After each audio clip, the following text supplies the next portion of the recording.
ముందుగా సనాతన ధర్మ కుటుంబీకులందరికీ కూడా శుభాభివందనాలు. ఈ రోజు నేను మీతో చర్చించాలనుకున్న అంశం, అసలు గణపతికి గరిక అంటే ఎందుకంత ఇష్టము? మరి దీని వెనకనున్న కథేంటో ఈరోజు మనం తెలుసుకుందాం. హిందూ సాంప్రదాయంలో గణపతి పూజ చేయడానికి ఎలాంటి కఠినమైన నియమాలు లేవు. కేవలం భక్తితో కూడిన మనసు మాత్రమే గణపతి యొక్క పూజకు అత్యంత ప్రధానం.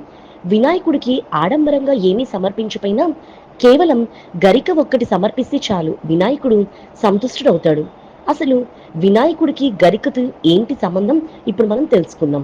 పూర్వం అనలాసురుడు అనే రాక్షసుడు అగ్ని పుట్టించి లోకాలన్నిటినీ కూడా తన దావానలంతో దహించి వేయసాగాడు. అనలాసురుని కారణంగా ఏర్పడిన వేడిమిని భరించలేని దేవతలందరూ కూడా పార్వతీనందనుడు అయినటువంటి వినాయకుడి వద్దకు వచ్చి అనలాసురుని బారి నుంచి కాపాడమని వేడుకున్నారు. అప్పుడు వినాయకుడు ఒక్కసారిగా తన శరీరాన్ని పెంచి ఆ అనలాసురుని మింగేశాడంట. అనలాసురుని పీడ విరగడైనందుకు దేవతలందరూ కూడా సంతోషించారు. కానీ ఇక్కడ అనలాసురుని మింగిన గణపతి శరీరం నుంచి విపరీతమైన అగ్ని పుట్టి గణపతి శరీరం అంతా కూడా మంటలు పుట్టసాగింది.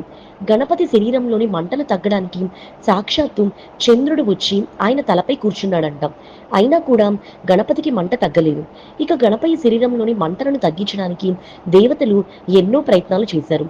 విష్ణువు తన కమలాన్ని వినాయకుడికి ఇస్తాడు. పరమశివుడు తన మెడలోని పాముని గణేశుని బొజ్జ చుట్టూ చుడతాడు. ఎన్ని పరిచర్యలు చేసినా గణపతి శరీరంలో మంటలు తగ్గలేదు. చివరకు కొంతమంది ఋషులు వచ్చి 21 గరిక పూజలు ఘనాపాటి సమర్పిస్తే గణపతి శరీరంలో వేడి తగ్గుతుందని చెప్పడం వల్ల 21 గరిక పూజలు గణేశుని తలపై ఉంచగానే వినాయకుని యొక్క శరీరంలో మంటలు తగ్గి ఉపశమనం కలుగుతుంది. గరిక పూజలతో శరీరంలో మంటలు తగ్గగానే గణేశుడు ఎవరైతే తనను గరిక పూజలతో పూజిస్తారో వారికి ఎల్లప్పుడూ కూడా తన ఆశీస్సులు ఉంటాయని, వారి యొక్క సకల మనోభీష్టాలు నెరవేరుతాయని వరమిస్తాడు. అంతేకాదు, ఏ పనైనా ఆరంభించేటప్పుడు శుభకార్యాల సమయంలో గణపతిని గరికతో ఆరాధిస్తే చేసే పనుల్లో విఘ్నాలు ఉండవని గణపతి వరమిస్తాడు. గణపతికి ప్రధానమైనటువంటి బుధవారం, చవితి తిథుల్లో ఇంకా ఆదివారం రోజున గణపతికి గరిక సమర్పిస్తే సకల మనోభీష్టాలు కూడా నెరవేరుతాయి. మరి తెలుసుకున్నారు కదా మహాగణపతికి గరికకు ఉన్న సంబంధం ఏంటో. ఈ వీడియో చూసిన మీ అందరికీ కూడా కృతజ్ఞతలు. ముందుగా సనాతన ధర్మ కుటుంబీకులందరికీ కూడా శుభాభివందనాలు.